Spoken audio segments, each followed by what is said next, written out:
সন্ধ্যের টাইমটা তোমাদের সাথে শেয়ার করি। ভাই দেখছো এটা বানিয়েছে, ভাই এগুলো বানাতে খুবই এক্সপার্ট। যাই হোক, তারপরে মন্দিরটাও পুরো সাজানো গোছানো কমপ্লিট।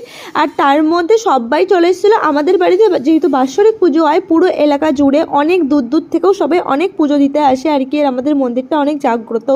আর যাদের মানসিকের পুজো ছিল তারা ঠাকুর নিয়ে এসেছিলো, অনেকের মাটির ঠাকুরের আর কি মানসিক থাকে, যাদের মানসিক ছিল আর কি মাটির ঠাকুর নিয়ে এসেছিলো। তারপরে আমি চট করে রেডি হয়ে গেলাম, আর আমার ভীষণ জ্বর ছিল, শরীর ভালো ছিল না, সেজন্য আমি আর পুজো উপোস করতে পারি না। মন্দিরের ভিতরে যাকে বলেছিলাম একটু ভিডিও ক্লিপ নিতে, একদম নিতে পারিনি। দেখো কি করেছে। আর মন্দিরের মধ্যে 10 থেকে 15 জন ছিল, আর বারান্দাতেই 15 জন মতো ছিল, আর সবাই 50 থেকে 60 জন বাইরে ছিল। যেহেতু মন্দিরের মধ্যে অত সবার জায়গা ধরবে না বলে আলাদা করে প্যান্ডেল করে বাইরেও করেছিল। আর পুরোহিত মশাই বারান্দায় বসে বসে মাইকে মন্ত্র বলছিল। ব্যাস, তারপরে প্রহরে প্রহরে পুজো হবে, একটা করে প্রহর হয়ে গেলো, সবাই বসে বোর হবে কি করবে, সেজন্য ছোট্ট একটা অনুষ্ঠানের আয়োজনও ছিল।